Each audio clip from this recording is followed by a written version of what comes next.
The day that we were told that we would have to use donor eggs and not have a baby of our own was the lowest point for us. We just weren't ready to give up on our dream of having our own baby. It was after the last miscarriage. I didn't want it to start again.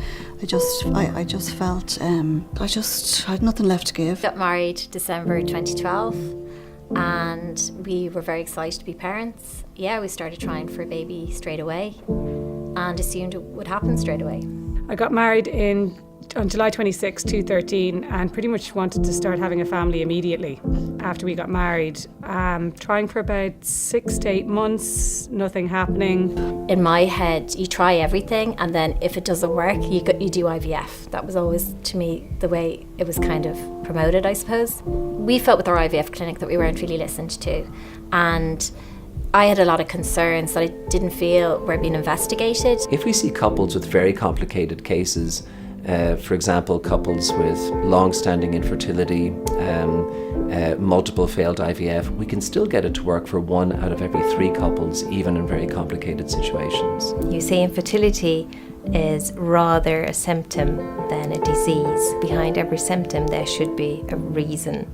And what we're looking for at neofertility is a reason behind each case. And not just one reason, but we're looking at all sorts of things that might explain infertility. Time was running out for me, and after 8 months with Neo, I became pregnant after 7 years of trying with other clinics. I looked up obviously the odds of IVF at the age of 35, what the live birth rate was. Couldn't find any live birth rates. Started looking into fertility in a, I suppose, a more academic perspective, and wanted to find out what was wrong with my body, why I wasn't getting pregnant naturally, what was happening, what were the health factors that were leading to this. When we first went to Neo, when we first walked in the room, you could there was just seeing all the little pictures of the babies and stuff like that scattered around the place was so uplifting.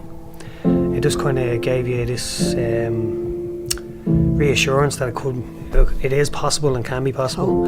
It basically was, yeah, it was very much so. From the moment I went to that first consultation with my doctor, everything changed for the better, because at this stage, as I said, we'd hit rock bottom, and actually we kind of bounced out of the consultation. We had a positive mindset again. Our approach with restorative reproduction is, let's try and understand why this couple can't become pregnant, identify the several different factors pulling against your fertility, correct these with the best medical and surgical interventions, restore optimum health, and allow the couple to conceive naturally. Our overall success rate is 1 couple out of every 2 who attend us for treatment on average will have a live birth. I don't think going straight for IVF is very good advice. I think that the neofertility method of finding out exactly why you're not getting pregnant, because it can be due to a number of factors. It can be male factor issues, mightn't be anything to do with the female, and all of these things lead to better health, better reproductive health and better female health in the future. So Donica is 18 months and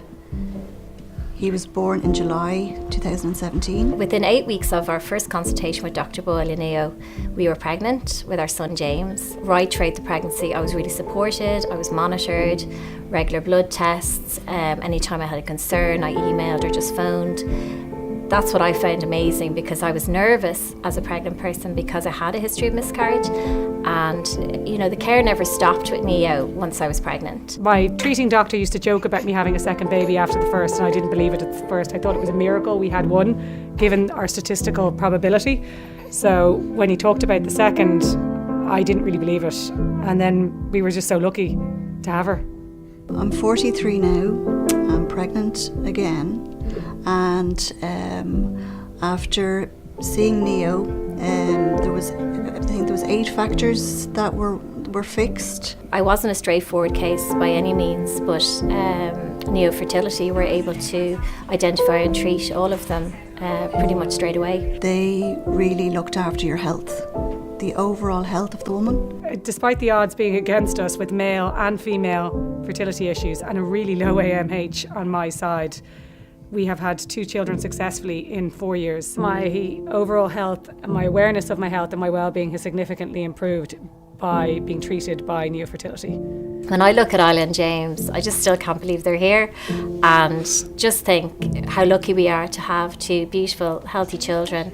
And if it wasn't for Neo, we wouldn't have them, and we're just so thankful for everything that neofertility have done for us.